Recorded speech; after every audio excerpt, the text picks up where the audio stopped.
I'll call the meeting to order, and I just wanted to say good morning to everyone. I'm Adele Imrie, Chair of the TCHC Board's Building Investment, Finance and Audit Committee, and I wanted to welcome everyone to the public session of today's committee meeting. We are continuing to hold these meetings virtually due to COVID.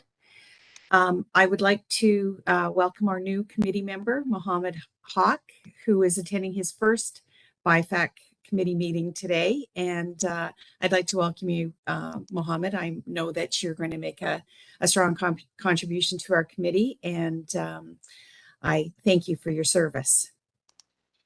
I would like to begin with an acknowledgement of the land each of us is on as we hold this virtual meeting in the traditional territory of many nations, including the Mississaugas of the Credit, the Anishinaabe, the Chippewa, the Haudenosaunee, and the Wendat peoples, and is now home to many diverse First Nations, Inuit, and Métis peoples.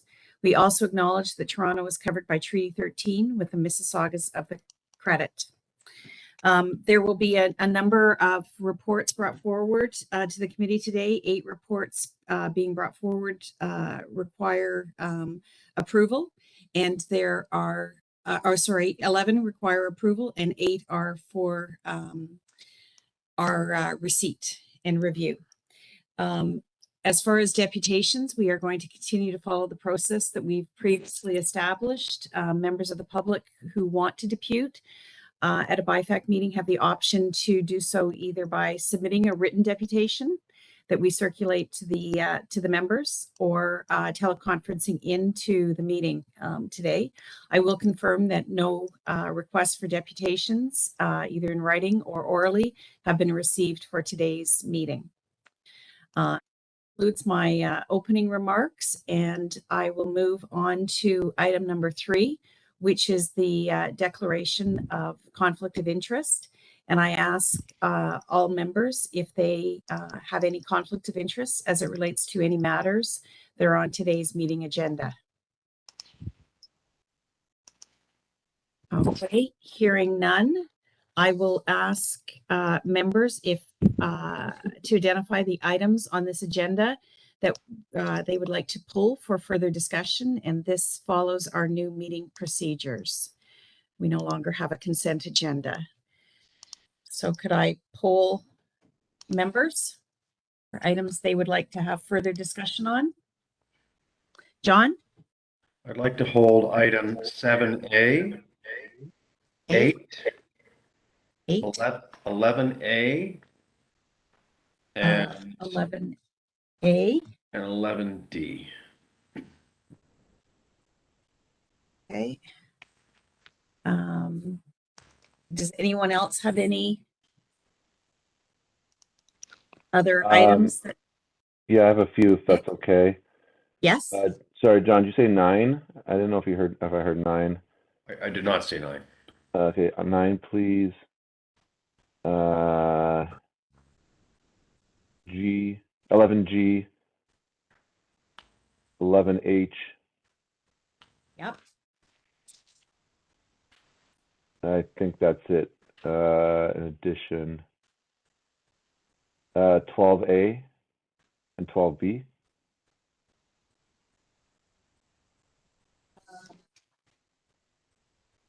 I just have 12 Oh. and 13. 12A and B? Oh, sorry, you know what?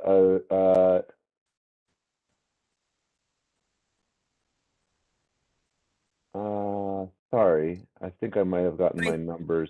Yeah, I think you mean 10, yeah, G sorry, and 10. H. Yeah, I'm 10 off G by and 1. H. Exactly. The switch 11 for 10, and it's 11 A and B, not 12. 11 A and B. Okay. Yeah. Okay.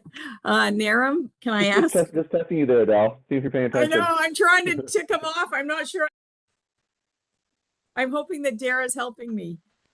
Mohammed or Naram, are there any additional items that you would like to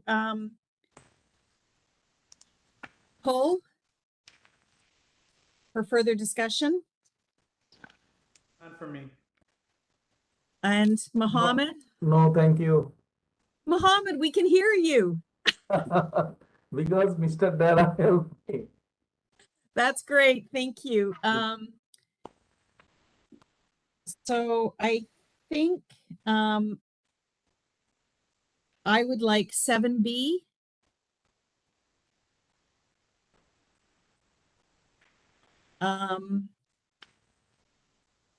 And then 10B, D, E, and F.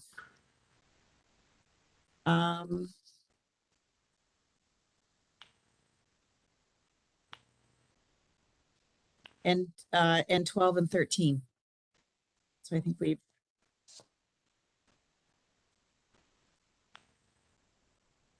and some of my questions are very brief, but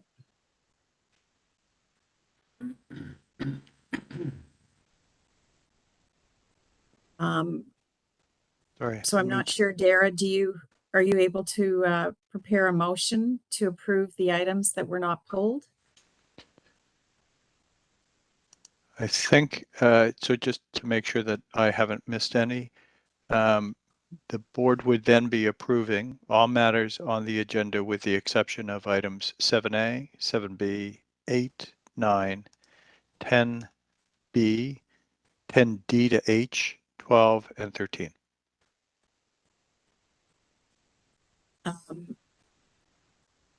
I think that's correct. John, Nick, can you just make sure that the items that you That sounds about right. consider covered? Perfect. Okay. Perfect. Thank you. Can I have a motion to approve? Naram, thank you. Mohammed seconder, thank you. All in favor? Great. So we will move to item number 7A first. And I will turn this over to Madam Chair, would you like me just to proceed with the questions that I have? Because I held it. we can do that, or I don't know if Nadia has anything that she would like to present as it relates to this item. I think No. Richard is Oh, speaking. sorry, who? Richard Grosch is speaking. Oh, Richard, I'm sorry. Richard, is there anything like you'd like to present to the committee first, or do you want to just go right into the questions? I'm happy to request the award for API fire alarm monitoring. It is a 5-year contract with the options of 2 extension years for a total of 7. It is to replace the previous contract procured in 2015, and it's for the provision of fire equipment, one-time equipment installation, including the maintenance and monitoring throughout the term of contract. The maintenance installation will allow TCHC to maintain compliance with ULC and will limit disruption in fire monitoring by using new technology, NEO technology, limiting damages to standardized Bell phone lines by replacing with Wi-Fi capacity. If there's any questions? I think John had questions. So what is the company that currently holds the contract? The current contract is awarded to API, so they would be the returning proponent. Oh, so it's the same company as being re-awarded the contract. Okay. And it said 9 companies confirmed an intent to bid. 4 indicated that they could not bid due to the scope of work. What does that mean?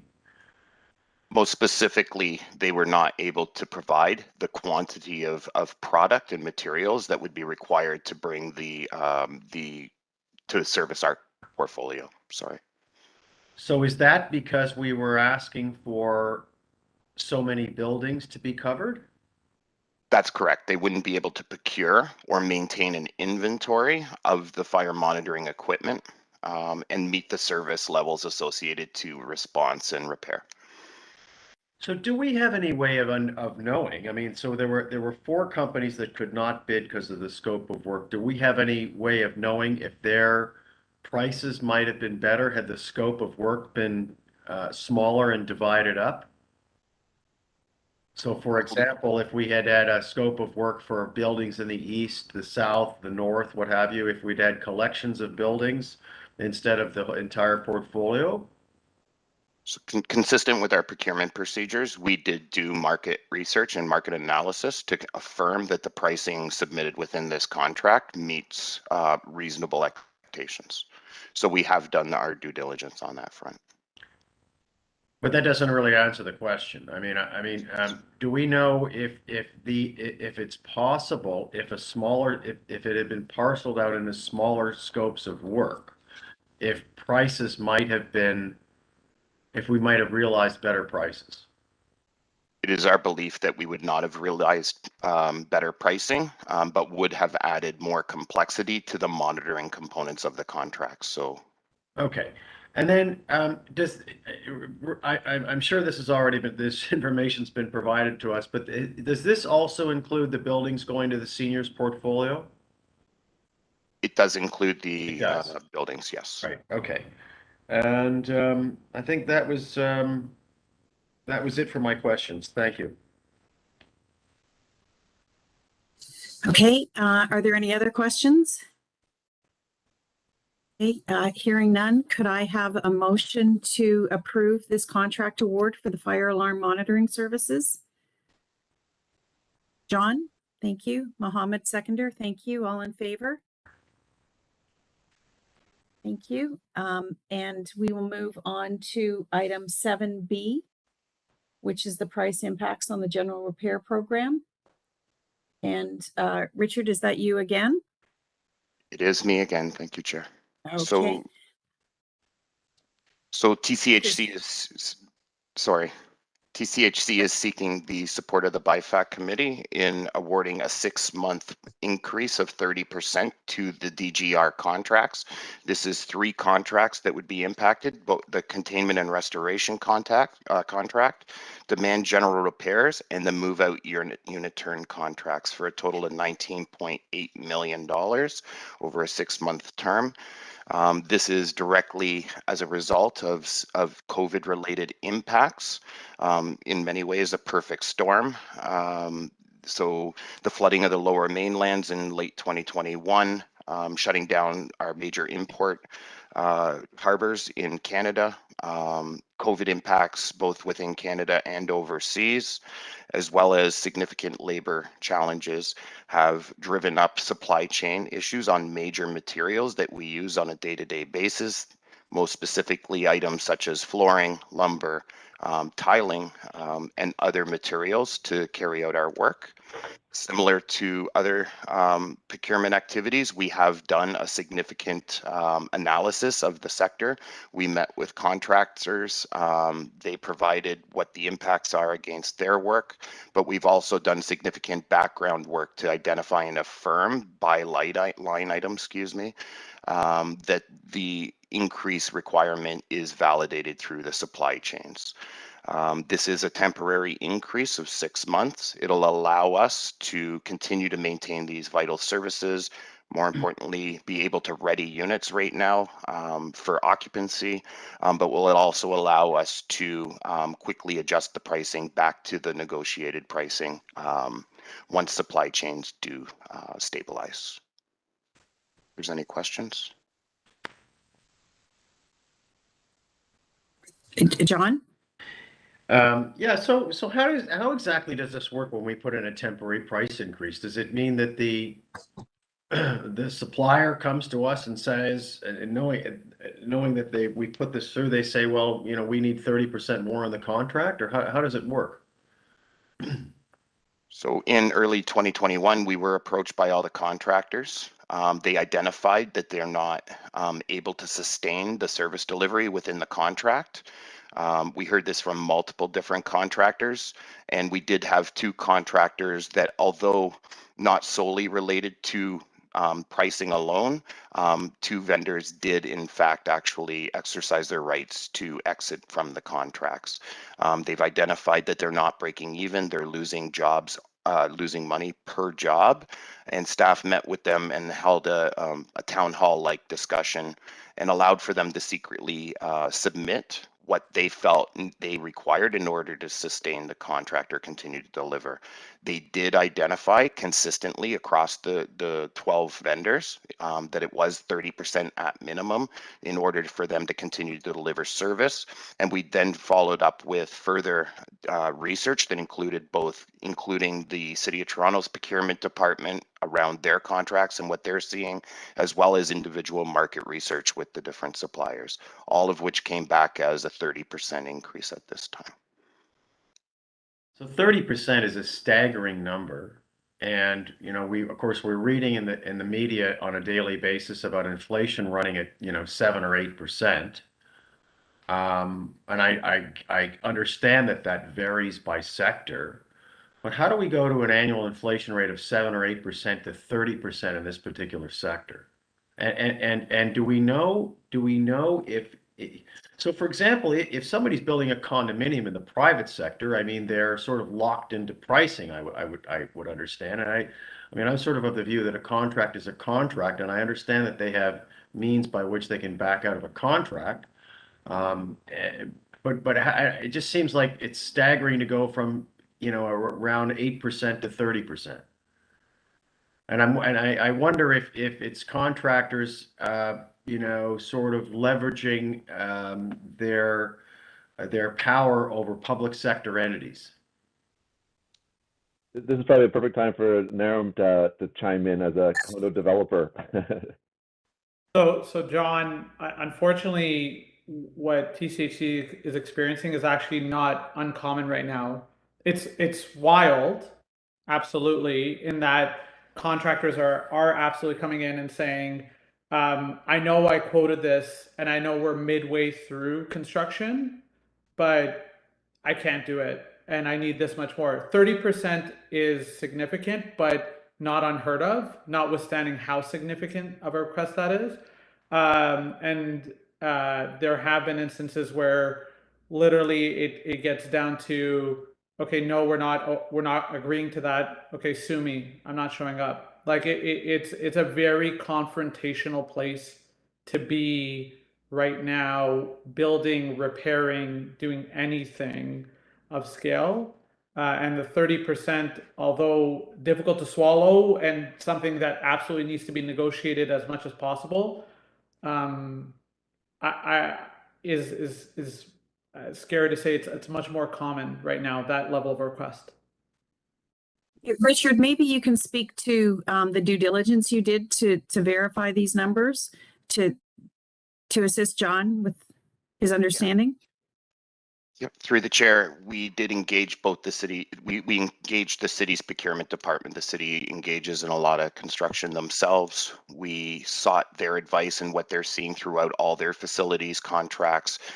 They have advised that they're seeing 30+% currently within their contracts.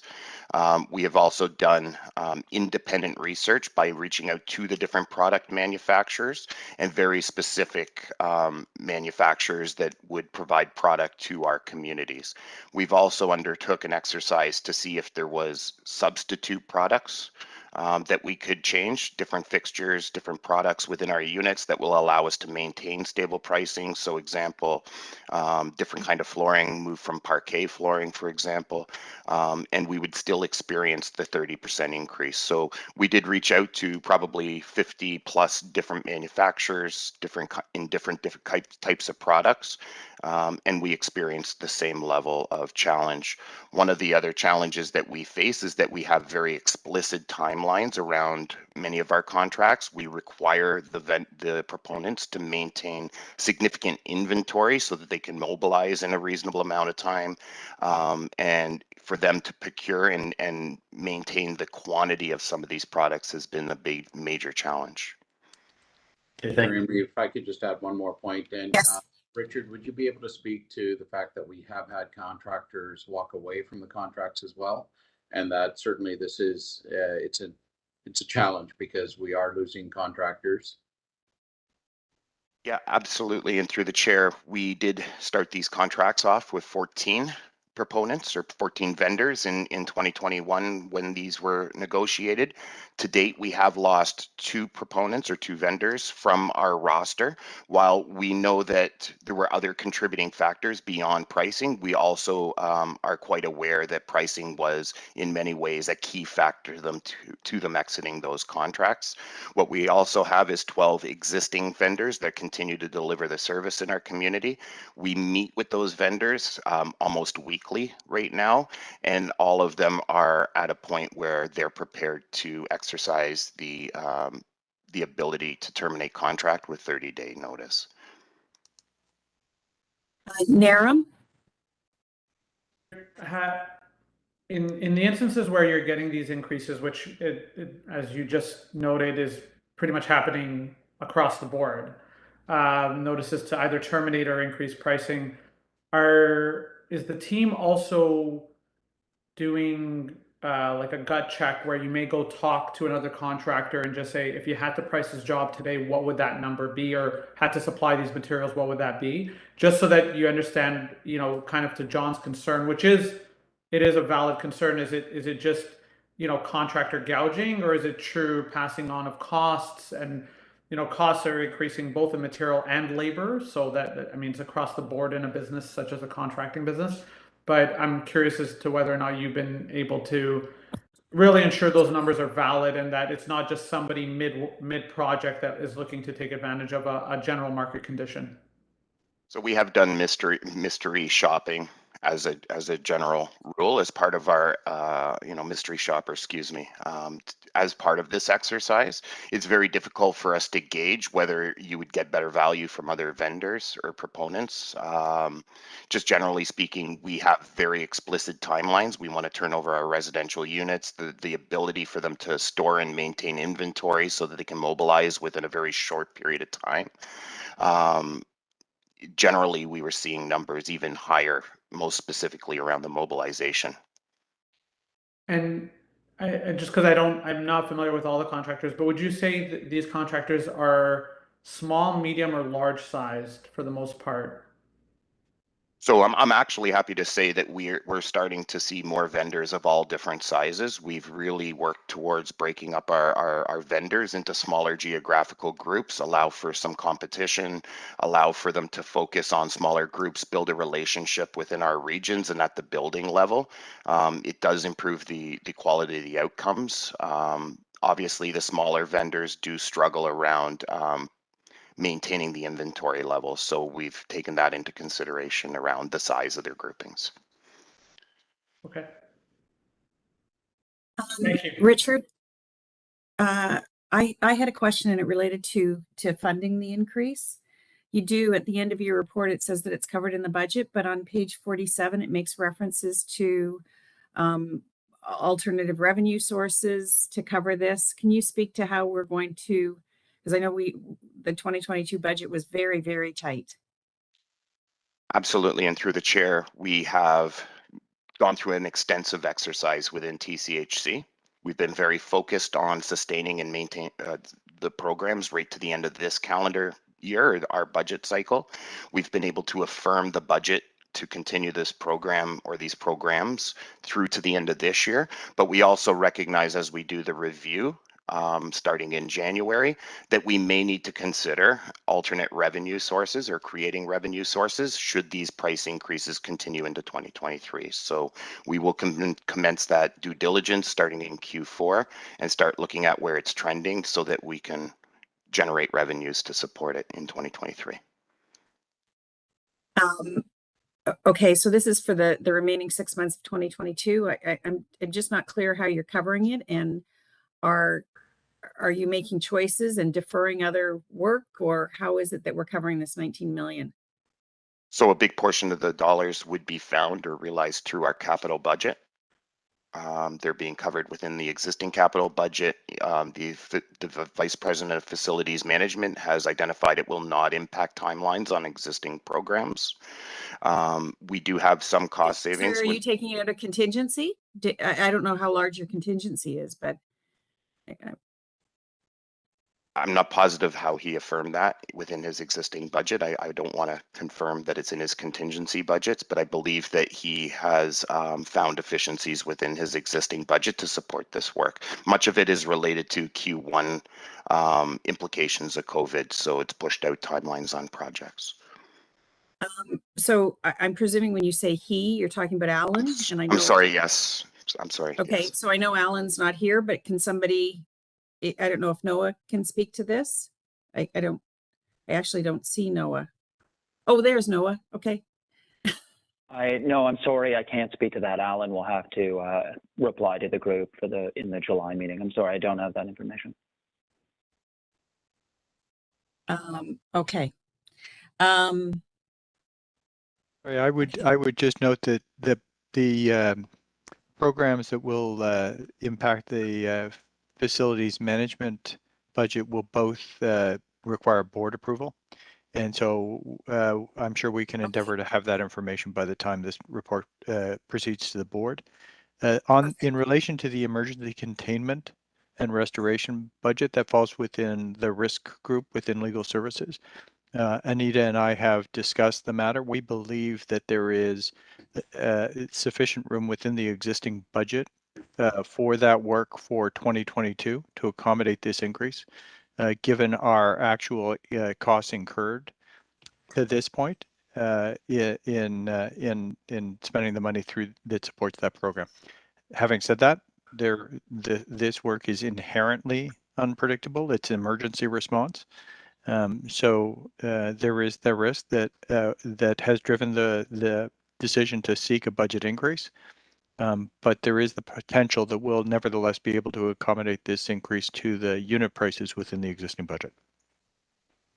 Okay, I'm also concerned when you talk about an emergency budget, we've got Swansea. Yeah. We also have to deal with. And I don't know the size of the emergency budget, but okay, if we're just approving to a recommendation to the board, and we'll have another opportunity for Alan to speak to funding. So I apologize. I misunderstood the question. I thought you meant how you arrived at that value. No, we typically at this point of the year still have room in unallocated budget where we can accommodate this very quickly. And the budgeting and the prioritization of projects is an ongoing thing. It's constantly happening throughout the year. Things are pushed and pulled. Construction that was planned gets preempted for some reasons.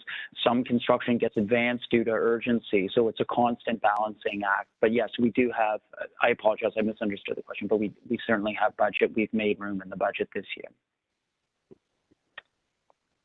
Okay, thank you, Noah. Are there any other questions as it relates to 7B? So could I have a motion to approve? Nick, thank you. Seconder John, thank you. All in favor? Great. Thank you, Richard. Thank you. We will move on to number 8. The Acting Senior Director Community Safety Unit.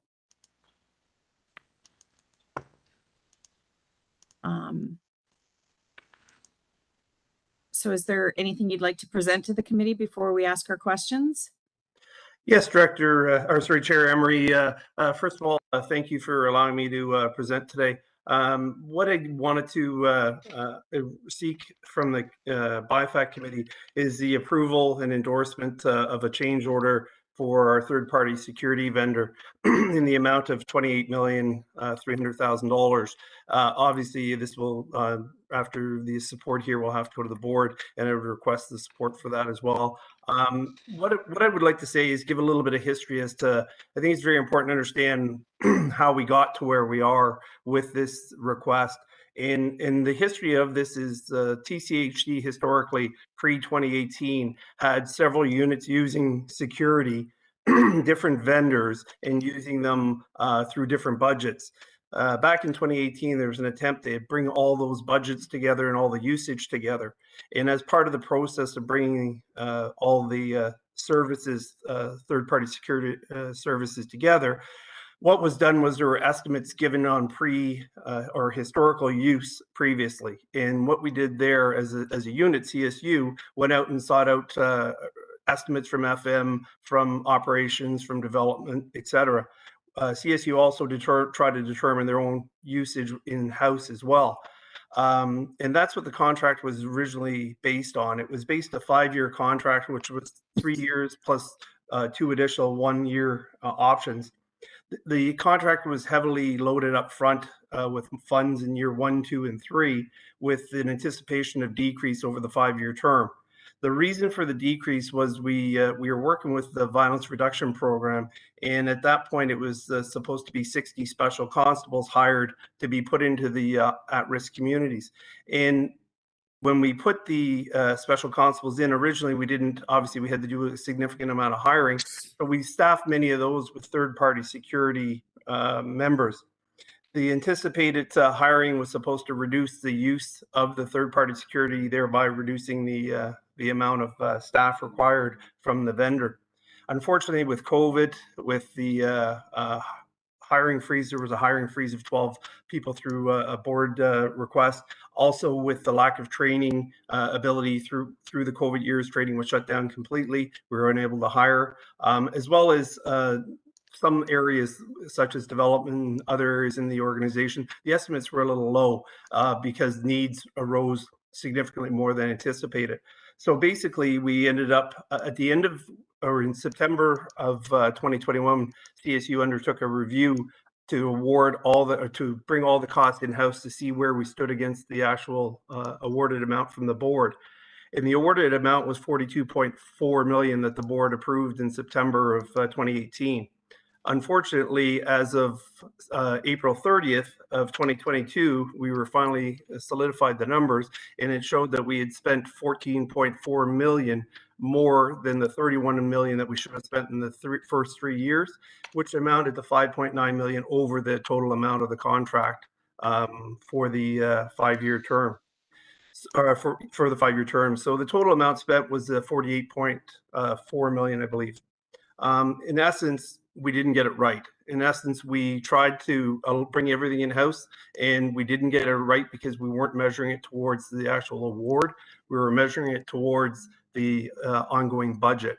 We've built in new proponents to our system where our clerk is going to be trained on how to align it to the actual contract award. We're building in training for our managers to align it. We've worked with our finance department and Roseanne's team to be able to tie it through quarterly reconciliations to the capital budget or capital award, that this will never happen again. I assure you, we will, as a unit, stay on top of this, and we will be able to bring forward any anticipated needs before the spend, because everything will be aligned to the capital award, so or the contract award.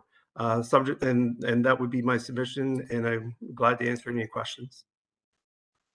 So I'd just like to add, this is similar to the issues that were brought forward as it related to demand capital maintenance. And I think Alan made quite a fulsome report and talked about the changes in the procedures and the processes going forward so that the tracking will be better and that there will be, in the case of change orders, that they will be preventative. So they will come in advance of the requirements as opposed to, as in this case, after the fact. And that we also saw this with demand capital maintenance, and Roseanne and her team have implemented a number of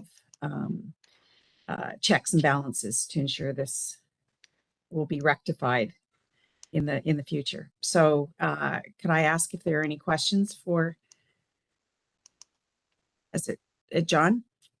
Yeah, so I held this item, and I guess it's a bit, I find it a bit confusing, to be perfectly frank. It's how much of this increase is attributable to the sort of the understaffing of the CSU? I would say approximately 4 million is attributed to that, sir. And some of that is through the assigning of third-party vendors, just to get kind of from an operational context as to why it costs a little more sometimes for security, is our security vendor can only work in a static capacity. So when we have our VRP special constables assigned, the VRP special constables can move from site to site and cover more than one building. Our security staff are not able to. They are remote onto static on the property that they're assigned. So for 2 or 3 building area, we could have 2 special constables, whereas sometimes we need 4 to 6 third-party vendors. So I would say it's approximately $4 million annually that would be contributed at this point. And what is the stability of the hired security guards in terms of turnover, in terms of familiarity, being in the community and being known just as a CSU officer would be? Is there a high turnover? Is it moderate, or is there limited turnover? I would say it was moderate to high. We have some sites where we receive compliments from tenants about the great work by our third-party vendor and the fact that they get to know the tenants and that they're engaged. But then we do receive some complaints that the turnover is significant at certain buildings. And we work with our security provider to make sure certain buildings that are provided as much as we can the same staff on an ongoing basis. But again, they do their best, but again, they do have a turnover issue as well. And how is it determined whether an area will be served by a CSU or a third-party security company? So what occurs is originally when we did the VRP rankings, there was a criteria that was used, and in the rankings of the criteria, we assigned special constables in phases. Now we implemented our first phase and our second phase. The third phase hiring was held off, as I had mentioned earlier, in December 20 at the request of the board. The problem that we've encountered is not only do we not hire those 12, we've lost some other people through attrition. And again, we've lost them to during the COVID, we weren't able to backfill them with new staff. So basically we did a rankings system. We assigned our staff based on that ranking system for the VRP. And on a daily basis, we have our special constables work in a mobile capacity for response purposes where they do community patrols through directed patrols. But we also will use third-party security in certain criteria where the need arises through a certain circumstance that has happened or an increased number of antisocial behavior activities that we find through analytics. So now I know that there was a freeze on hiring put through by the board, but when there have been other vacancies, have they been filled? They've been filled to the best of our ability, sir. And what I mean by that is with COVID, we had a very robust plan of hiring for for VRP since that started. We had a plan in place working very closely with our labor relation partner and partners in human resources. But unfortunately, when COVID hit, we were not able to hire because training was shut down totally. And we were not able to have people in the classroom. We did some remote training to have new special constables put through. Classes went from 32 at one point down to 16, and during COVID, we were only allowed to have 8 in a classroom total. So we have not been able to keep up with the hiring. So at this point, we are definitely understaffed, something we're working with HR to get back now that we're able to hire again. We have a class of 16 right now that are about to go into the field. We have another class planned for September and a very clear plan moving forward, but we are short right now. Okay, thank you for the information. Thank you, sir. Well, one last question. What's fire picket? Fire picket is when an elevator goes down or there's an issue with the fire alarm in a building. We need to have a guard there assigned as per the fire code. Basically, I've seen it written as they're the human smoke detector kind of thing where they're there to alert people should the system not go. Yes. Okay, thank you. Are there any other questions, Nick? I think it was partially answered, but there was a comment in the memo about the increased cost was somewhat offset by unfilled vacancies, but I didn't see a number attached. I think you made mention earlier $4 million. Is that, I think that's an important number to include as specifically as possible, only because that from a net sort of spend is, I think, good for both the committee and the board to understand. So I'm not sure if you can answer now, but is that 4 million the number that's sort of a notional offset because of the vacancies that weren't filled? Yes, sir. The actual number is kind of a moving number. And what I mean by that is the number that we have is based on our vacancy number. And every time we lose a member of our organization to either go to another special counsel organization or to get out of the profession, the remaining funds for theirs remain in the vacancy adjustment amount until we hire to fill that spot. So the 4 million that we're mentioning here is covered within our vacancy amount. And again, the vacancy amount in some years has been higher than that, some years right at that, but we're definitely around that mark right now and can include that number. Yeah, so just when it goes to the board, I would suggest that you include that number. And I would also include in that the 12 spots that were suspended or temporarily frozen, because I do remember that discussion.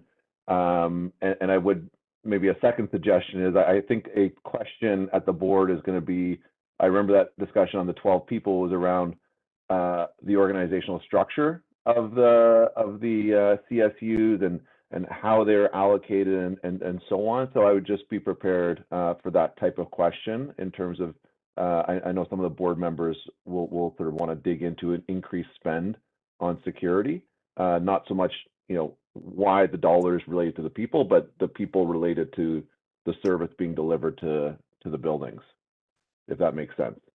Yes, not so much in the memo, but just from a discussion perspective, I would expect a question something along those lines. Will do. Thank you, sir. And through the chair, I just want to elaborate on that one. So in table 5 of the report, there is a breakdown of the funding that's proposed for 2022. So year 4 is 2022.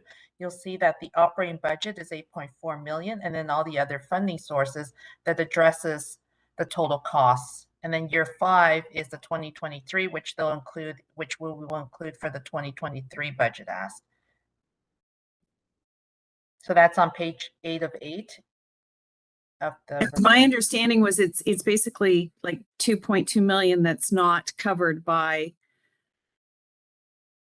and in my notes I had 28 million is the request, and 26 million is basically covered over those 2 years. That is correct?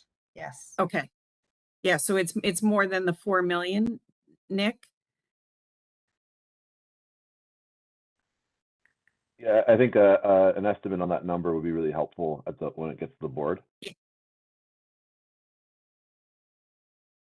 Yeah, so maybe there was another table that we had before, but yeah, and just if we can just clarify that, because I think it is, there are a number of offsets, Nick, beyond just the 4 million. And I would just call that out in the memo specifically, as opposed to sort of in a table where you have to deduce it, would be my recommendation. Yeah, so put it more front and center. Yeah, will do. Okay, and can I, going back to Nick's comments about the discussion at the board as it related to the hiring freeze, does tenant services not have a subcommittee that's specifically looking at CSU, or am I mistaken? So through the chair, it's called CSAC, so the Community Safety Advisory Committee. We have a meeting coming up on June 23rd. The City of Toronto is leading the review of CSU and looking at alternate service delivery approaches. And so that is still underway. So that is happening. So, yeah. And so is that subcommittee, are they aware of this request and the implications? I don't believe we formally briefed the subcommittee on this request. I don't know, Dara, if you can speak to that and what the process would be to do so. So I would suggest that the subject matter of this particular request being a request for approval of a change order to an existing contract is appropriately within the role of the BIFAC, and that other members of the board interested in the matter who may be members of the Community Safety Advisory Subcommittee have the opportunity to provide their input in relation to the matter at the board meeting when this is considered. I wasn't asking about the approval for the dollars. It was more the concept and dealing with the hiring freeze and the issues that Nick raised. I didn't know if this subcommittee had, additional knowledge that this would be worthy of a discussion at that level. So through the So chair, I'm not sure what what the mandate of the committee is. So I don't. So Chair Emery, in every VRP update report, we have included the financial implications of having third-party security to backfill for those 12 positions. The change order that we're discussing today, there's only a small component that's contributed to by those 12 vacancies. And so I think we just need to clarify that because there were other variables that led to the amount we're seeking today. And the hiring freeze is just a small element of that. Okay, I understand. Are there any other questions as it relates to this matter? Okay, hearing none. Could I have a motion to approve the change order for additional funding for third-party security? John, seconder Nick, all in favor? Okay, motion has passed. Could we move on to item number 9? And I think that's Kelly. Hi, Kelly. I don't know if there's anything you would like to present to the committee before we get to our questions. Thank you, Madam Chair. The report before you today is in response to City Council direction in late 2021 that directs TCHC to convey a portion of 1080 Eastern in order to support the advancement of the adjacent Housing Now site, which is located next door. I'm happy to take questions. I do want to introduce Jason Chen. Jason is a Director of Development for Create Toronto, overseeing the Housing Now site. Nice to meet you. Welcome. Thank you. Nice to meet everybody. Is there anything you would like to add before we get to our questions? I don't have anything to add aside from what Kelly mentioned. This is, as mentioned, a Housing Now site. These lands are required for the Housing Now site, which is part of the Mayor's Affordable Housing Initiative. So this piece of land will be required to be incorporated into our site in order to allow for the access to our underground garage. Nick, I think you asked this to be held. Do you have questions? Sorry, I think this is one of my numbering mix-up. I think it was item 8, so apologies for that. Oh, okay. Okay, we had 8 and 9. I'm sorry. Well, thank you, Kelly. Thank you. Have a good day. While you're here, does anyone else have any questions as it relates to this matter? Okay, and this is our first go round with the new process and pulling the items. So I'm sorry we got our numbering mixed up. So thank you very much. So I think I do need a motion to approve this because we pulled it. So Nick, thank you. A seconder. Naram, thank you. All in favor? Perfect. Motion is passed. So we will move on to item 10. And I think the first one in item 10 that we pulled was B. And so Noah, I think you're taking this on behalf of Alan. Sure, of course. This item is on the agenda. It's a new report that's required to ensure we're meeting the requirements of Financial Control Bylaw 3, in which the board is to be provided with a quarterly report comparing our budgeted capital envelopes, our category reports, to the actual expenditures, commitments, and forecasts. As you're aware, in 2021, TCHC delivered its full capital plan of $350 million.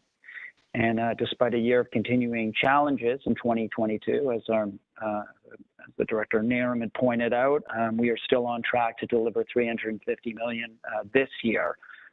This report includes revisions to the budgets, a year-end reforecast by category. These changes and reforecasts are reallocations within that approved $350 million and do not change the overall total budget.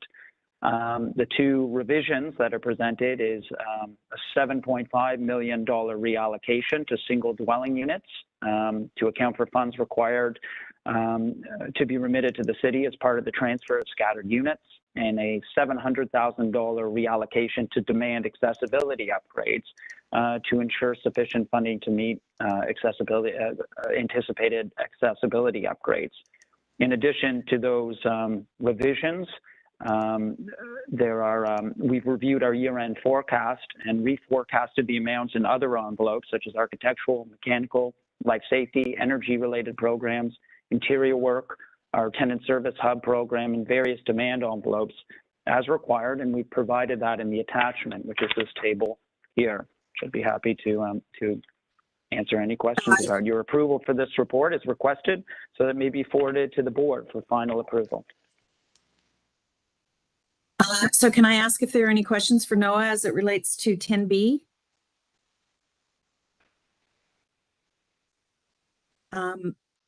I think no, I just wanted you to elaborate on the 7.5 as it relates to scattered housing, because we've committed to transfer those properties. And I think the city has asked us to do upgrades before they get transferred. And I just wanted you to speak to the impact on the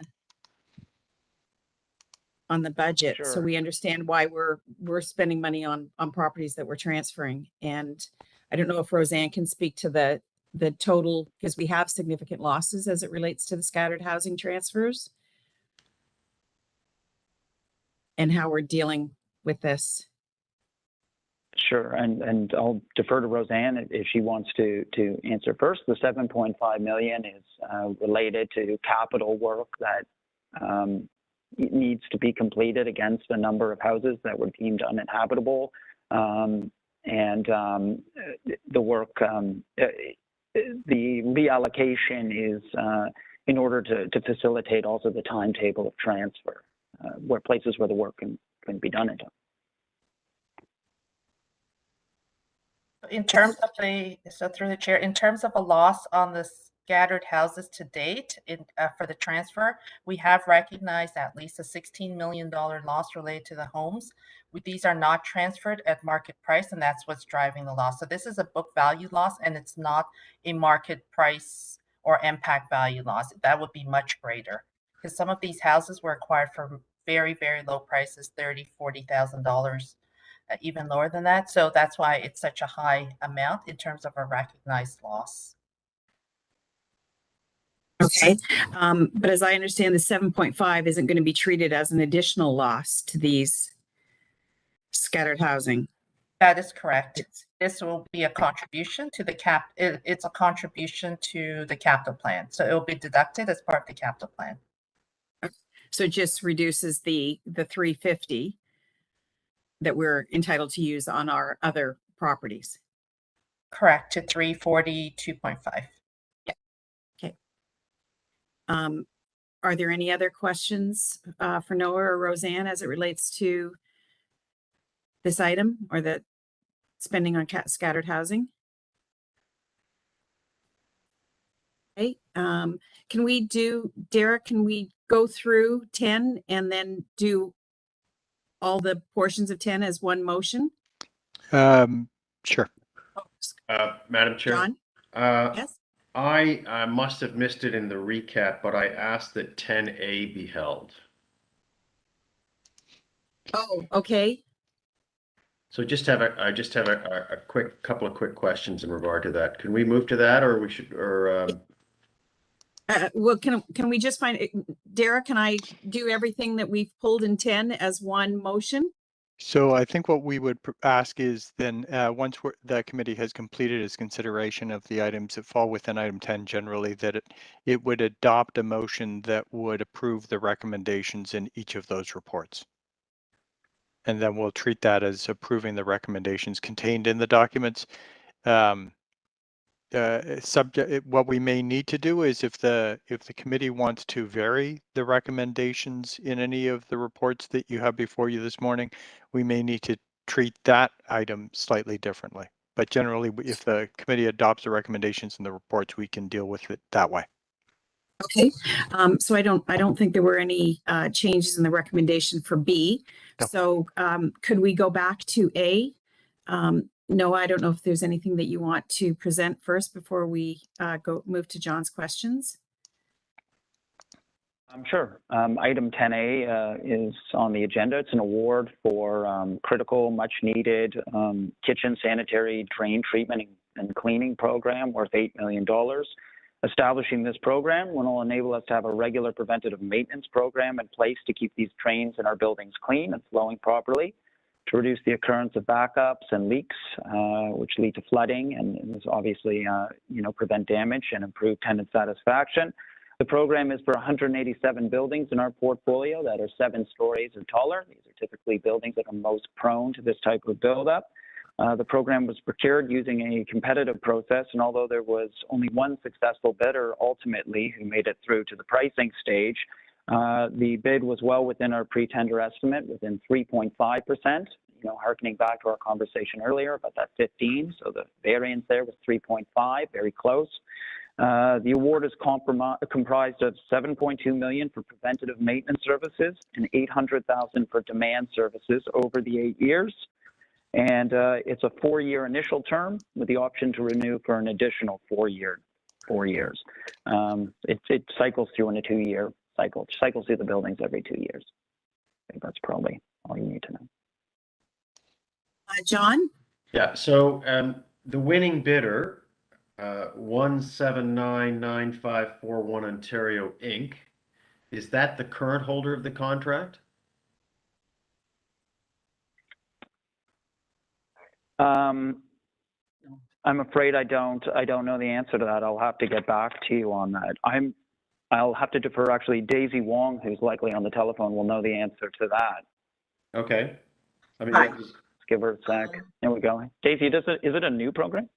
This is a new program. We don't have a current contract. So this is a proactive approach to mitigate future damages and more flooding. We do have a history of flooding with kitchen drains backup. So that's why we're starting a new contract to mitigate future damages to our buildings.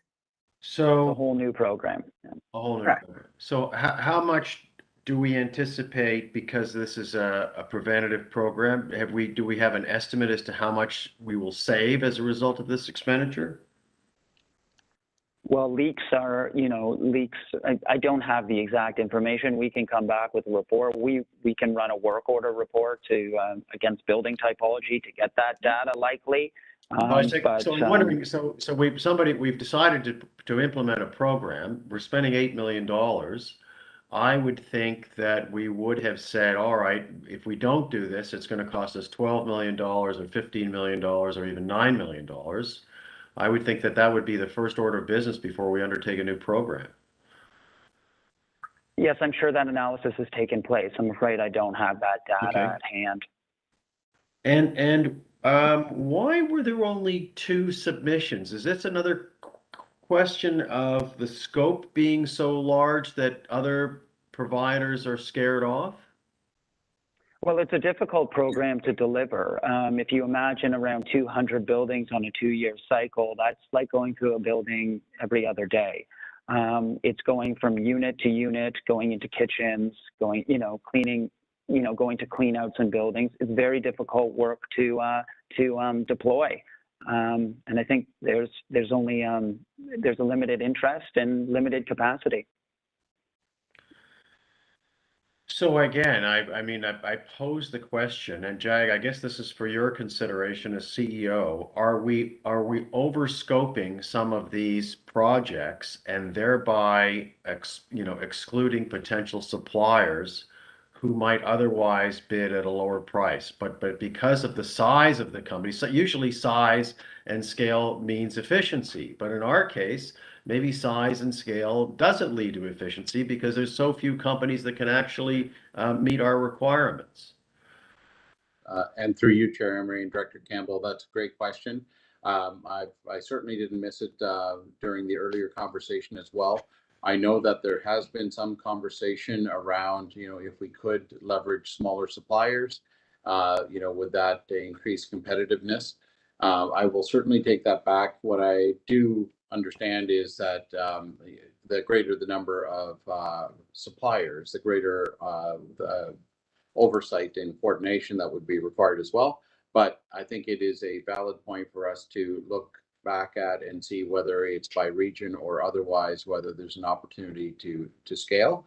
We will do so, and we can certainly have that conversation with the committee at the appropriate time. Okay. So, Madam Chair, I would like to, sorry? I would We just said yes. Yeah, I would like to move a motion to defer this until staff come back with a report giving indication as to what the potential savings will be, or what efficiencies we will be looking at. Dara, does this move forward to the board? Is there an opportunity that maybe that information could be gathered and we could discuss it at the board meeting? This is, I believe, a matter that is scheduled to advance from the committee to the board, given the size of the award. So we could try and gather that information for the board meeting on the 28th of June and provide it at that time. Of course, the board can always defer its consideration of the matter if that information isn't available then. Is that acceptable? I'll ask John if it is. Yeah, it's definitely acceptable to me. I mean, I don't want to hold anything up, but I also want to know, what's the payback on this? I mean, we're spending, there's a lot of money going out the door through this committee today, and $8 million is, I'm sure it's money well spent, but I'd like to see proof that it's money well spent. Sure, Okay, and I guess just to temper. Sorry, just to temper everyone's expectations, John, and floods and backups happens for all kinds of reasons. So we'll be able to show you the type of costs we have in work orders against those types of incidents. But it's not necessarily, you can't predict, where backups will happen and why. So we'll get that information. But this is an example of facilities management taking, noticing that we're having a prevalence of a certain occurrence happening and taking steps in a very limited building typology, 7 stories and up, a targeted building typology, and getting out there and trying to prevent some of those events from happening. So we'll be able to produce, a history of work orders over the last couple of years that'll show expenditure, that'll show staff hours, that'll show tenant damage and inconvenience. But it's not necessarily a payback kind of, you're not necessarily able to take a scientific payback approach. Yeah, okay, thank you, I understand. Yeah, because there's just going to be other demand maintenance that is required. It's not, yeah. Okay, so are there any other questions for Noah as it relates to 10A? Okay, hearing none, can I have someone move the, oh no, we don't have to do it. We're going to do it as a group, sorry. So then we will move to, I think the next one that was pulled was D. That's correct. 10D. Noah, is there anything you'd like to present to the committee before we? Sure. 10D is a change order in the amount of, 10D is in the amount of $149,000 to LGA Architects for additional contract administration services for the construction project at Parkwoods Ray Oak, which is a deep retrofit, recladding, mechanical systems repair. This is the type of work we love to do, where we're able to take a holistic overview approach to a building, replace its skin, replace its mechanical systems, improve energy efficiency, tenant comfort.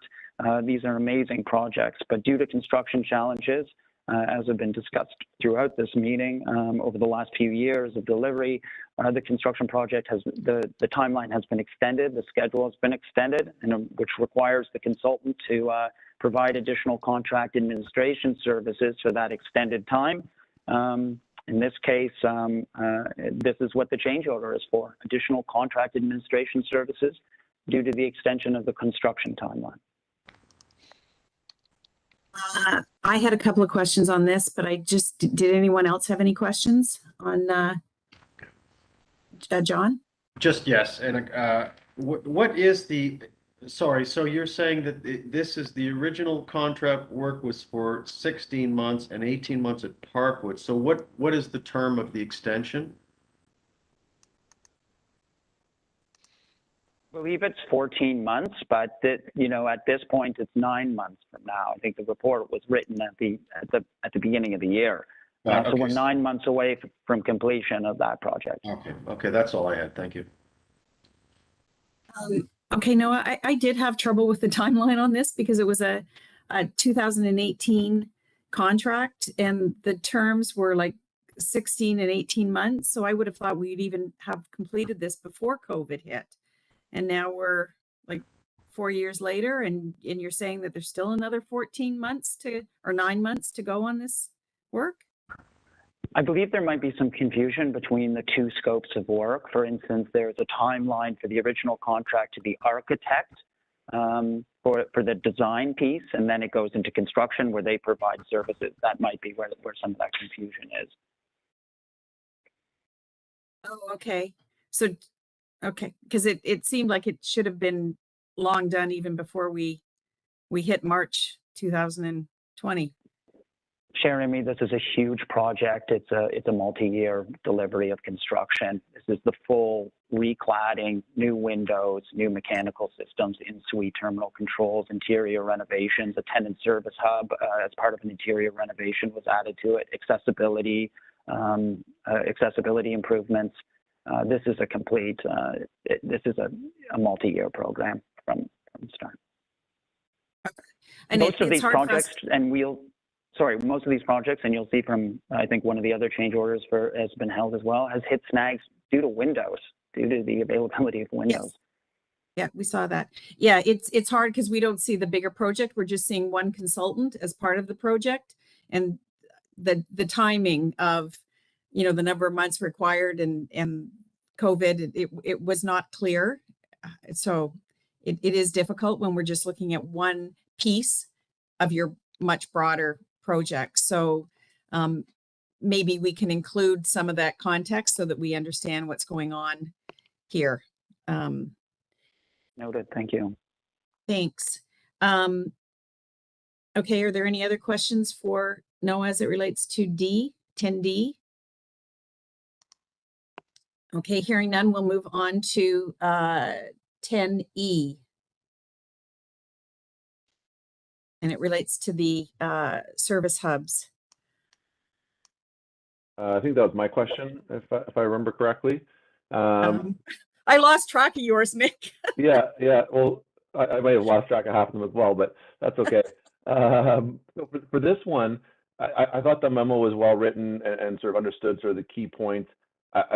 You know, the cumulative change orders of 250% caught my eye, and when I reviewed sort of the build up to that, the sort of thing that stuck out to me is like the multiple design changes, and whether it was sort of corporately or the region or the hub or what have you. And I'm sure there's very valid reasons for it. Just, do we need to relook at how this is getting scoped out to have so many change orders and such an overage? And I can't, and just as a secondary question, how far through this program are we from I think there's 80 odd hubs or so. How many are we done, sort of thing? And those are great questions, by the way. And I'll start at the beginning. First of all, you know, construction changes in terms of percentage of costs. When you're, you know, if you had a construction project, for instance, that was, you know, 40% change orders, that project, you know, has clearly, you know, hit a snag and that's a clear indicator. When it comes to design change orders, sometimes that percentage can be misleading. Sometimes the initial contract might be low, and it only takes $100,000 worth of consultant fees would only require a 20,000 change order to start getting into significant percentages. So you do have to look at that as a whole. In the case of this particular contract as well, it covers 6 hubs. So a $250,000 change order because of the grouping really is between $35,000 and $40,000 per hub, for instance. So you kind of have to dig in and look at that a couple of different ways. But I admit there has been a lot of change orders here, and you're right to identify that. You don't see a lot of hub design change orders come through up to this level. We had one last year, and this is the second. And the downtown hubs and they were broken up, they were given in groups to consultants, and this one is a downtown piece. And the downtown hubs proved particularly challenging. both in concealed conditions that required relocation of hubs. Like we've had to abandon in 2 cases the actual location of the planned hub due to existing conditions that revealed themselves during the course of demolition. And other changes that came as we dug into the design and consulted further with the staff. In some cases, it was existing conditions. In some cases, it just wasn't going to be feasible on the ground. In some cases, the program changed. We added more staff to that particular hub in order to be more efficient about hub delivery. Currently, we have 46 hubs, I think. Don't quote me, it's in the 40s hubs that are live and delivered. And by year's end, we are targeted to deliver the program. I think there's a few that might be pushing into next year. I'll have to check with the schedule, and I'm sure Alan will be giving a wholesome report at some point this year as we get closer. But by year's end, we are definitely aiming for the majority of these to be up and running. And I appreciate that, small jobs can quickly escalate from a percentage basis. I just wanted to highlight, in terms of just our process, making sure there's not too many kicks of the can from a design perspective where every set of revisions, there's new inputs and the orders just keep changing. But understand in this case, it's really a function of the specific hubs in question. I had a couple of questions, and they sort of they're further to Nick's questions. I just want to make sure that we do engage all parties prior to the design it being finalized, because like if you're doing, one group has input at the beginning and then you take it to the regions, I think that's where you end up with change orders. So it would be nice if all parties that are involved are engaged at the beginning. And I was wondering if we can get an update on the hub budget, like all of the hubs. I know there's 88 of them, and just where we stand relative to the original budget, because it is difficult for us. We see these change orders piecemeal as it relates to architects or whatever other consultants, but we don't have a sight line into the 88 hubs and where they stand relative to the original budget. So could I ask that be put on the list of future reports?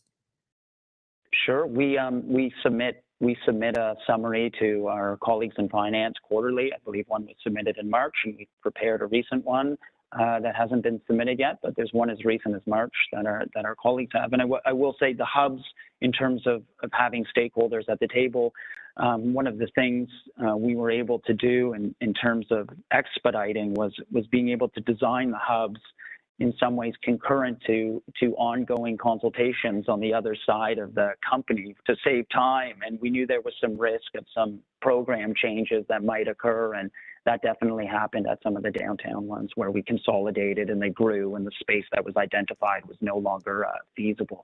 So there's some efficiencies there you might not be seeing as well, just on the face of it. Okay, but sometimes it is worth the time to engage all the constituent groups at the beginning so that we, it's just a general comment. And so if there is a report that you're already submitting, that I'm really pleased to hear that, so that it's not a make work project. And maybe at the next BIFAC, we can, I suspect that the June one won't be available, but if we could bring the March one, that would be great.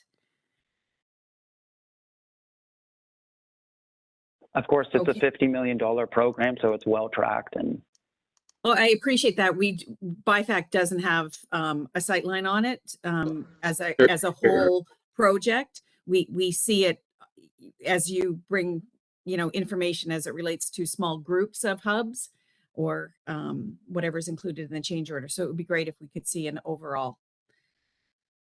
Sorry, Jag, did you have a comment? Just to say, yes, we will report back on. Okay, thank you. And then I think the next one is F. 10F. Sure, thank you.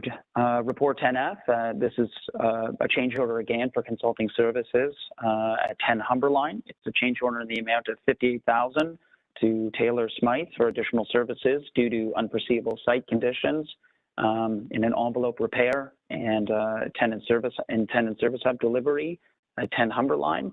Also covered in this change order is additional services to investigate the feasibility of installing photovoltaic panels at this location to improve energy efficiency and test the feasibility of net zero retrofit.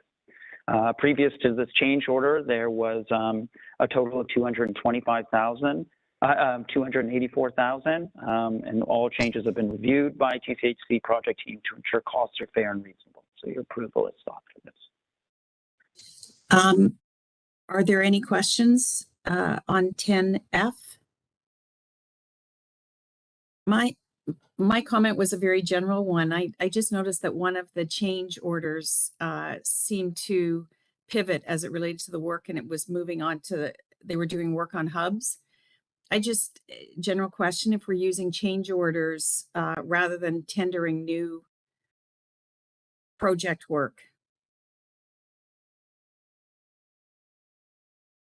In this case, it made sense to direct award the design of the tenant service hub to this particular consultant who was already engaged with tenants and engaged with investigations and design at 10 Humber Line, which included interior renovations. In this case, it represented a true efficiency in delivery, and to bring another architectural team in to try to needle that scope of work within that wouldn't have been efficient or made sense, and would have required, again, coordination between two separate design teams. The work that's planned for 10 Humber Line is extremely extensive. It's grown into another one of these very deep retrofits, which is going to require extensive interior renovations. And it just made sense to deliver this piece of work alongside it by the same team. And so do we acknowledge that as a direct award, or is it appropriate that we're doing it through the change order process? I'm just asking the questions, and my questions are general in nature, not just specifically to this. Pardon me, I misspoke. It is a change order, not a direct award, but meaning that it made sense to do it in the context of this larger project. But it almost seems to me that it is a direct award because it's a whole new scope of work. I see the efficiencies, but should we be addressing them as direct awards as opposed to change orders? Sure, That's Emery, a very good question. We'll take that back to the procurement team, and certainly we will ensure that we look at that as far as an opportunity to improve for the future. Okay. And as I said, my question isn't specific to this item. It was more a general comment, and how we deal with this type of process, and how we're using change orders as opposed to either direct awards or actually tendering new work. But I respect the efficiencies that are there. Are there any other questions as it relates to this item? Okay, then I think we're moving on to 10G. Noah? Sure, thank you. This is our annual report to provide BIFAC with an update on the status of capital projects. Pardon me. 10G is the Facility Condition Index report. Apologize. This is our annual report on Facilities Condition Index, FCI.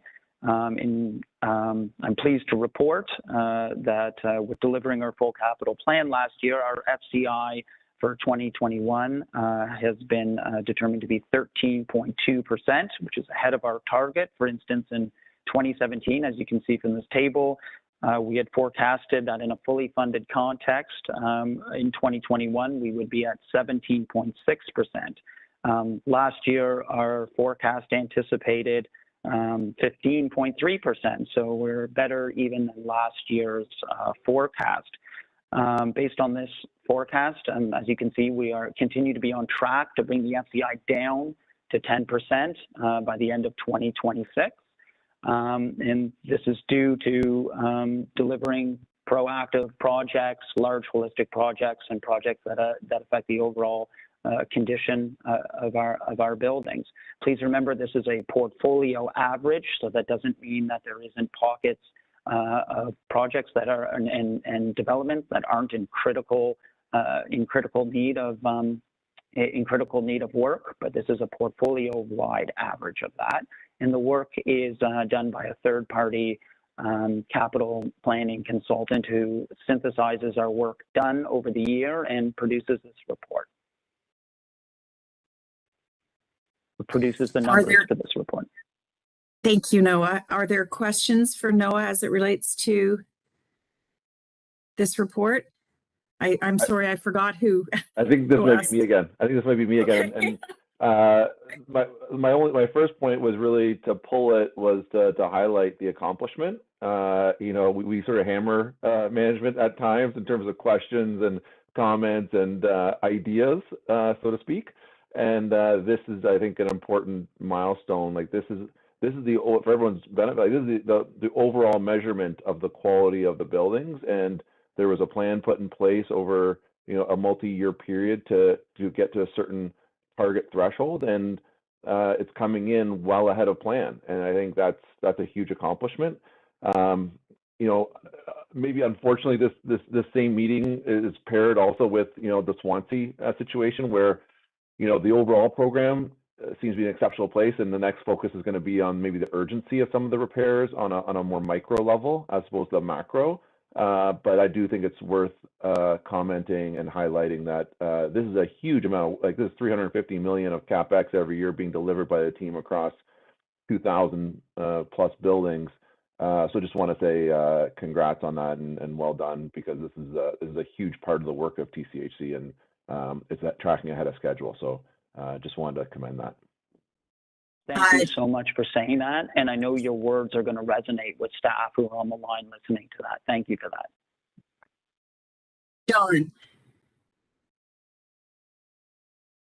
John, you're on mute. Sorry. Yes, I certainly would echo that, and I thank Nick for raising that. It's great work by staff, and I know it's a huge team effort. My question is, when was the last time we looked at the criteria by which the FCI measures buildings? Our consultants, the third-party consultant who does this evaluation of our project spend and our annual spend, is constantly recalibrating the index with industry standards. Our consultant works with just about every single other major housing provider in the country, so they have a huge pool with which to understand that context. Things like inflation, construction inflation, critical costs, where that line of what constitutes capital work should land. That's something they calibrate every year. They produce a report for us that talks about those adjustments that get made every year. So it is an annual recalibration. And sometimes this, very nuanced. And so maybe this might be a little bit of a tricky question to respond to, but how much of the facility condition index is predicated upon the environmental efficiency of a building?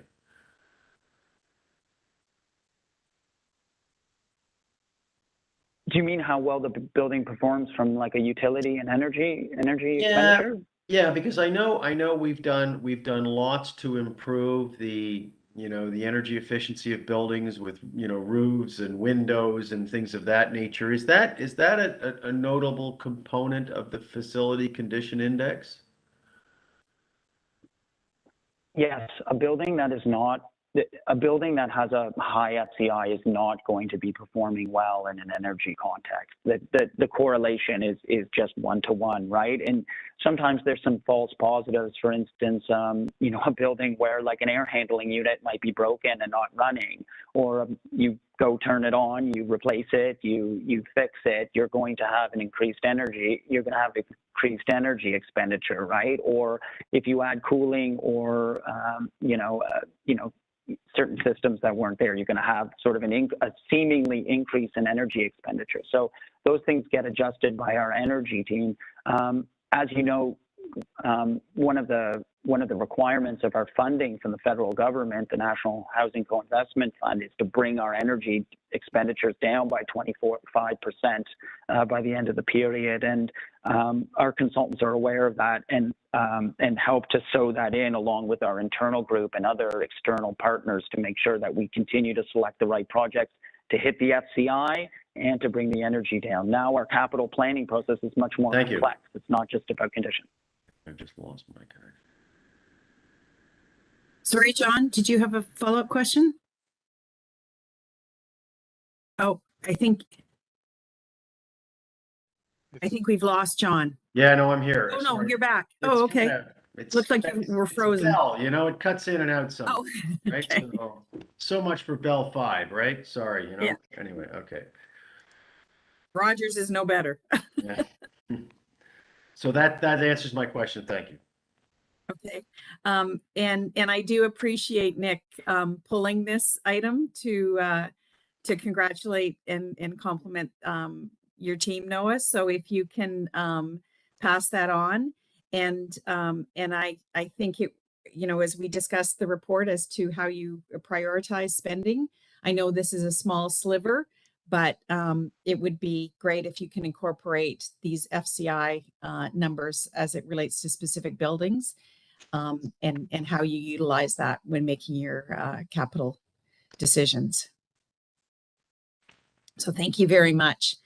And then we're going to move on to item H.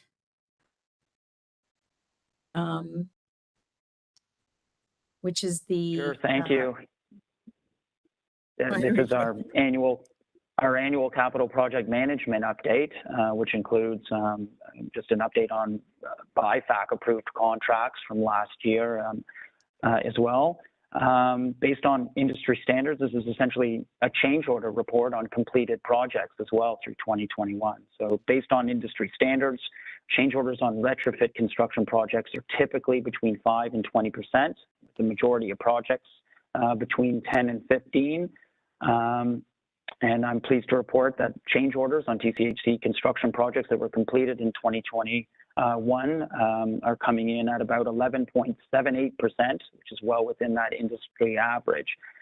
Given that extremely and challenging years behind us with respect to the delivery of capital work, we're proud to be keeping change orders within that industry average. I know this group only sees the bad news, so the tip of those change orders are projects that have gone sideways, but there's hundreds and hundreds of projects that have gone well underneath it, right? This report is presented for your information. As a basis of comparison, a 2021 report had the city, a sampling of city projects batting around 16% as a comparison. Happy to answer any questions. Are there any questions for Noah as it relates to this report? This might have been my my hold, and when I reread my question, I answered it. So thank you. It must be on my first draft reading of the memo, but on further review, no question for me. Thank you. Okay.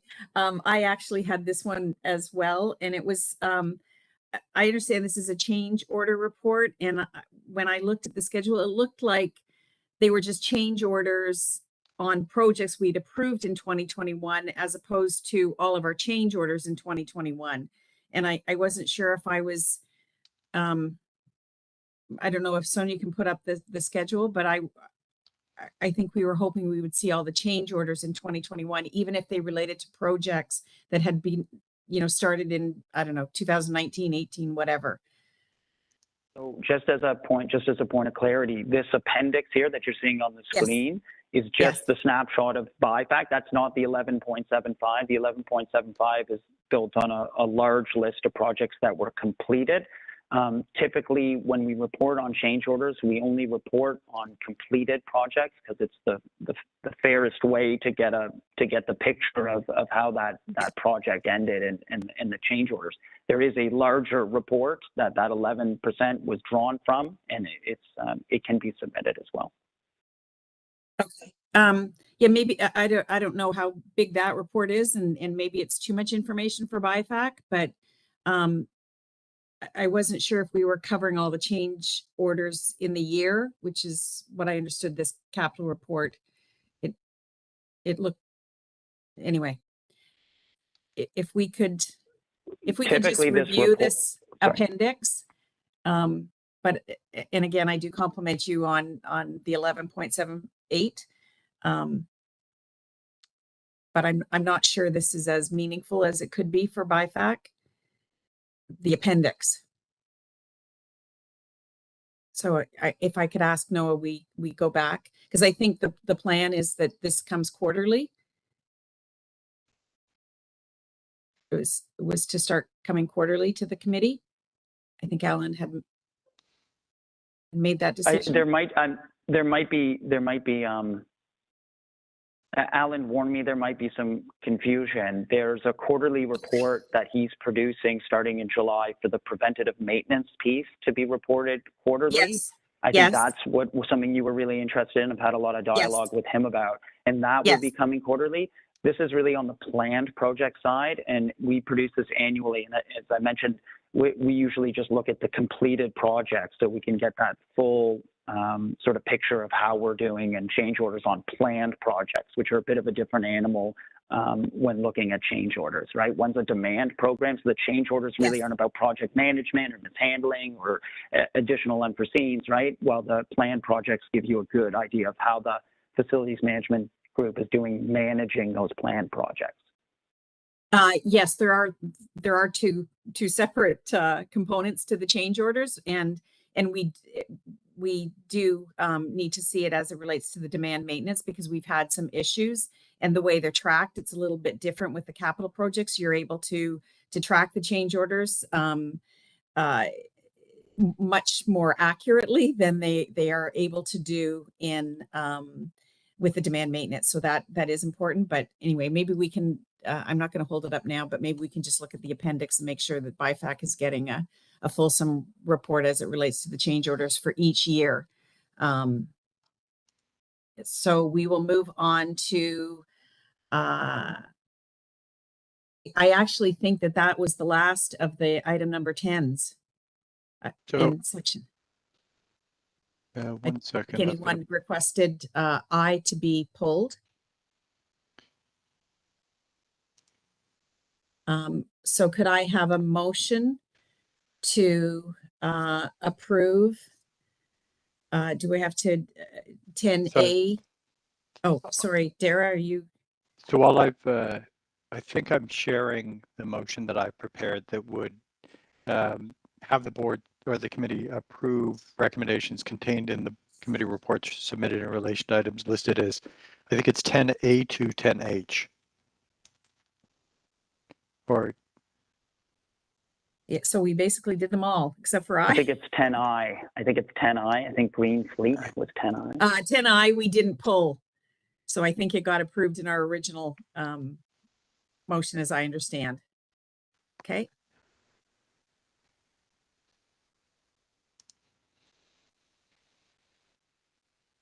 Okay, could someone move to approve the items? In Nick, thank you. Could I have a, excuse me, a seconder? Naram, thank you. All in favor? Okay, all of the items in 10 have been approved, and we will move on to item 11. And I will turn this over to Louisa. Item 11A. Good morning, everyone. Good morning, Madam Chair. Hi. Item 11A is an update, Q1 update of the Information Technology Services activities for Q1. Just want to highlight in this report that we have spent a considerable amount of time preparing for the transition, which did occur on June 1st for Toronto Seniors Housing Corporation, and we did need to adjust some of our work plan. This report outlines the initiatives that took place for Toronto Seniors Housing Corporation, and also provides an update as to the Q1 activities. I'm happy to answer any questions. Are there any questions for Louisa as it relates to 11A? Okay, so I guess I was the only one that pulled this. So I had a couple of questions. A simple one was, you talk about the affordable housing wait list and changes to that. I actually thought the city maintained that. Yes, so we actually maintain the affordable waitlist for Toronto community housing, and it is an initiative that the Toronto City of Toronto will be implementing new technology, but at this point it is not in their scope. We have had conversations with the city, and they are working to implement an affordable waitlist in the 2023-2024 timeline. So we are just doing a workaround technology to support our team in the short term. And Darren? just to note, the affordable housing waitlist should be contrasted with the RGI waitlist, which the city does maintain. Oh, okay. So that's okay. Okay. So that was my confusion. Thank you. Thank you, Dara. Thank you. I was wondering about issues that arose on June the 1st as it relates to seniors housing. Were there any?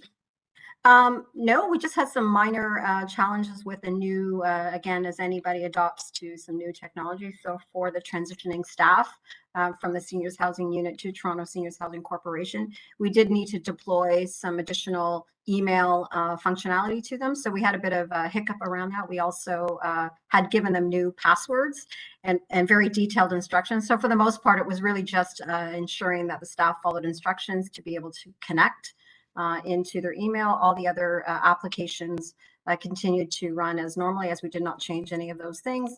Nothing else that I can recall. It went fairly smoothly, and again, mostly just following instructions to connect to the new email.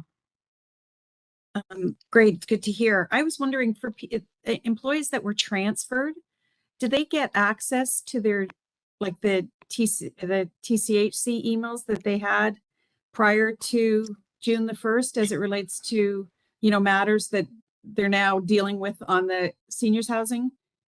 Yes, we did migrate 1 year, which is typically what people have within their clients. So we did migrate 1 year's worth of email. We also maintain access to the documents that they had in the files, and everything else is archived, and there is a process to request any additional information should that be needed. Okay, and you indicated a number of items that were to be completed. I was just wondering, since this report, if there are any issues with timing or no change in scope, anything? Everything's going smoothly. Everything is going smoothly. We will be initiating the second phase of our Toronto Seniors Housing Corporation. This is to implement the lease. We do need to do some additional work within the home solution, but everything completed on time, and we don't foresee any issues for the next phase as well. Great, congratulations. Thank you. So are there any other questions for Louise as it relates to 11A? Okay, hearing none. Louisa, could you speak to 11B? I can, thank you, Madam Chair. 11B is an updated Q1 update of the homes project, but we did provide some additional update as we have gone live with our final phase of the homes project on May 16th, which is the demand maintenance and some additional functionality for client care, our ticketing system.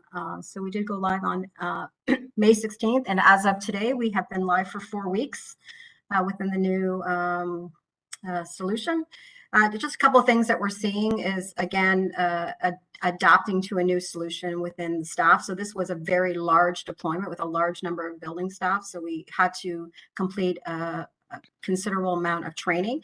And so whenever there's a new process and new technology, we do find that staff is, may struggle from time to time, but we have a very robust support process in place. We also saw that there were some delays in the adoption of our vendors. So our vendors are now on a product called Vendor Cafe, which allows them to see their work orders, submit invoices, get the statuses of many items. And so we conducted several days and continue to conduct several days of overview with our vendors. We also did see a challenge and continue to see a little bit of a challenge of our email notifications. So these are notifications that advise staff and our vendors that something has come into the system. So it doesn't preclude them from being able to action the work because it is in the home solution or Vendor Cafe. But this is just a nudge or a notification saying you need to go into the solution and review the work that we've submitted to you. So that continues. We did have what we call our Webex support sessions in place at the start of the implementation. So we had 3 ongoing sessions that ran from 8 a.m. to 7 p.m. But we continue to reduce those hours as we know that peer support is working very well. So we do have a lot of peers working with each other to help them to adapt to the new solution. And so as of today, we just announced that we are cutting our Webex sessions. We have 1 only remaining, and we've actually reduced the hours. Again, we continue to see support is occurring mostly within the peer groups, and we also have staff that are at client care supporting our maintenance dispatch, our client care, and our superintendents at that location. And I'm happy to answer any questions. Does anyone have any questions for Louisa as it relates to 11B? Oh, did we pull this? Did we pull this by mistake? So have you, the issues that you've had since May the 16th, have they been ones that have been expected, or have you seen any issues that you weren't expecting? I'm sorry if we pulled this by. That's okay. I'm happy to answer. I feel like I should ask you a question since you went to most of the items were to be expected. We did continue to see a little bit of challenge around the email notification, and some of it had to do with the size of the templates, formatting of that. So that one was a bit unexpected, but we continue to work to resolve that. But the remaining issues were absolutely as to be expected with, again, it's a big change for a lot of the staff and our vendors, and they're just making mistakes, and we're working hard to get everyone more comfortable. Okay. But nothing that you see any concerns with. Yeah. And we did have, Louisa, you and I have spoken about this, but I do hope that BIFAC could benefit from the balance of the report that you did to our workshop, and where we saw staff who actually spoke to the advantages of homes and areas that they thought could be changed to create additional efficiencies. So I would like to see that we put that on the agenda at some point, because I thought it was a very well done and informative report, and I really appreciated the effort that people put into it. And users are the most important. Mm-hmm, yeah. Absolutely, yes. Yeah, hearing from the users is good. Okay, and I'm sorry if we pulled this by mistake. Anyway, could I have a motion to approve items 11A and B? Aram, thank you. Mohammed is seconder. Thank you. All in favor? Yeah, this is our first go around on this, and I think we will move on to, thanks, Louisa. We'll move on to item number 12, which is the tenants first update.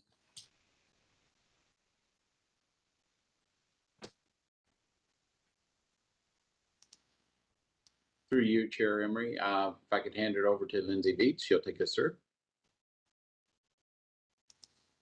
Certainly, I don't have a presentation prepared. I'm happy to take questions from anybody on the committee. Generally, the transition went really smoothly on June 1st, as you heard from Louisa, and that is the case for the rest of the transition. So happy to take questions if anyone on the committee has them. Does anyone, excuse me, have questions for Lindsay as it relates to the tenants first update? Small thing. I found that the links didn't work, they didn't show up as links. And my question was the seniors housing and the other matters beyond just IT. But you haven't seen anything that you weren't expecting, and nothing that we should be concerned with? Yeah, everything went smoothly. We have our situation table in place, and that's a process that's working well. They've been dealing with minor issues, but nothing that would escalate to the level that needs to be brought to your attention. We expect it to ramp up over the next weeks and months, and we are confident that the structure we have in place will help us manage everything. Perfect. And congratulations on getting the document signed by the deadline. I think that's great. Yep. And any updates on the scattered housing transfers? Because this has gone on for years. Yes, yes, absolutely. So we have now transferred 2 tranches of scattered houses. So we did the first one, which I believe the committee is aware of, in April, and we just completed another transfer to Circle Community Land Trust on at the beginning of June. We are preparing for our third transfer, which will take place on June 29th, and then there will be 2 additional large groups of houses going throughout the year. And there will be a handful of additional properties that transfer at the end of this year and into next year. And the reason for the delays on those is related to severances that we need to get and issues related to planning, those kinds of things. So we are finally moving. I recognize it's been a long time coming, but it's moving quickly now. Yeah, and it's going well. Yeah, and I think even in our audited statements, they're only recognizing like 6 months as what are they available for transfer on the statement. So but you do think that they will be completed, the bulk of them, by the end of the year? The vast majority, yes. Okay. Okay. And I can say that with confidence at this point. When we worked with Nagesh and Roseanne on the audited financial statements earlier in the year, we didn't have that level of confidence that I now do, having seen us go through these first 2 tranches. And the financing is in place. We're working well, or sorry, the proponents are working well with their funders. So things are moving. Okay, that's good to hear. And my last question is back to seniors housing. I just wondered if you had considered the form of reporting that will come to BIFAC as we move through this transition and issues that you encounter working with seniors housing. Yeah, it's definitely something that the dedicated team internal to TCHC is focusing their attention on, and recognizing the need to make sure that this committee and the board as a whole is well apprised of the progress as we move forward. This is a major relationship that we're going to need to manage into the future.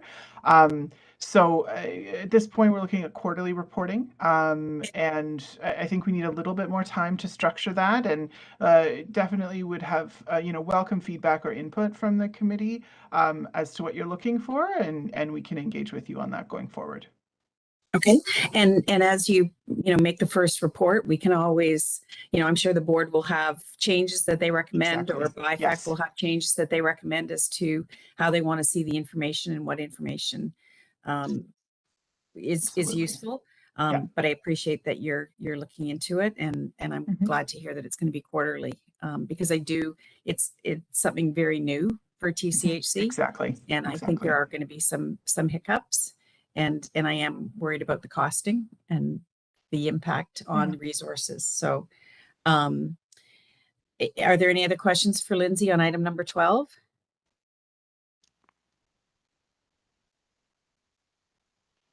Okay, so hearing none, can I have a motion to receive this report? Thanks, John. Mohammed, seconder, thank you. All in favor? I circled number 13, which is the PAC Awards. And so this is a report that is provided to BIFAC on a quarterly basis to notify the Committee of Awards by the Procurement Awards Committee. The Procurement Awards Committee is a committee established by the board. It's a management committee that is empowered to make contractual awards through competitive process in accordance with its charter in amounts that exceed the signing authority that is established for the President and Chief Operating Officer, and below the authority of the and within its financial authority, which is $2.5 million. The requirement is that that awards that are made by the committee within that financial envelope are reported to the committee on a quarterly basis. And so this is the report on awards made by the committee for their first quarter of the year. Are there any questions for Dara as it relates to this report? John. One caught my eye, and that was a swimming pool replacement to the tune of $1.3 million. Can you explain, is that a complete replacement of a swimming pool in a building? What can you explain about, what can be explained about that? So I may need to call on my friends from facilities management in relation to that, but I can advise that in considering that report, the committee considered the nature of the work, the competitive process that was followed in connection with the award of the work, that ensured that the term within which the work would be performed was consistent with the financial authority and No. I get all that. I get all that. What I'm asking is, I didn't know any of our buildings had swimming pools, and why would we be replacing a swimming pool? I just was wondering if anybody has any specifics. I see a picture of 5 Brahms Road. It looks like about a 15-story apartment building, and I didn't think our buildings had pools. It's Noah Slater, and I'm sorry I'm not visual. I'm just about to hit the road to one of our sites, so I apologize for that. It's okay. But yes, a number of our buildings, a small handful of our buildings do have swimming pools, and they're great community resources to have. We initiated a plan of sort of inventory a couple of years ago with a plan to restore and repair a number of them to keep them going, and some were beyond and didn't make sense, and a handful of them, I think between 10 and 20, were identified for repairs to keep them going and remain a community amenity. And is this an outdoor pool or an indoor pool? We actually have we actually have a few indoor pools as well. Most of them decommissioned in places like Bleecker and other places. The vast majority of them, I believe, are outdoor. Okay. I'll have to verify that. We can get. I believe this was an outdoor pool. That's okay. Okay, thank you. Are there any other questions for Dara as it relates to this report? I had a couple of quick questions. One of them was, it appears that there was a direct award, a sole source, and I was under the impression that PAC didn't approve direct awards, and I could very well be mistaken on that. So that may be one that I need to take away and follow up on, because that's my recollection as well. But okay. In terms of the PAC charter, but I'll look into that and report back at the next BIFAC meeting as to what the explanation is in relation to that matter. Okay, I appreciate that, and I'm glad that my memory is at least accurate in this case, because it often isn't. And the other thing I was wondering, is it possible to include the percentage of contract as it relates to the few change orders, just so we have an idea of the quantum? Absolutely, yes. Perfect. I think that goes back to one of Nick's questions earlier, but are there any other questions as it relates to this matter? Okay, hearing none, could I have a motion to approve or to receive the Q1 2022 PAC Awards and Revenue Contracts report? Ahmed, thank you. And John Seconder, thank you. All in favor? Perfect. I think that we've covered all of the items that members asked to be pulled, and I think we pulled a couple of extra ones, but we will improve our process here. Could I ask if anyone did have any questions on a matter that we haven't addressed? Okay, perfect. Is there any other business to come before BIFAC public meeting today? Okay, hearing none, could I have a motion to adjourn the meeting? I can see you, Mohammed, and I can see you, John. So I'm going to ask that you move and second, and all in favor. Perfect. Thank you. So I hope everyone has a wonderful weekend, and happy Father's Day to everyone. Thank you, Dale. Thanks for sharing. Okay. Take care. Thank you. Bye. Thank you.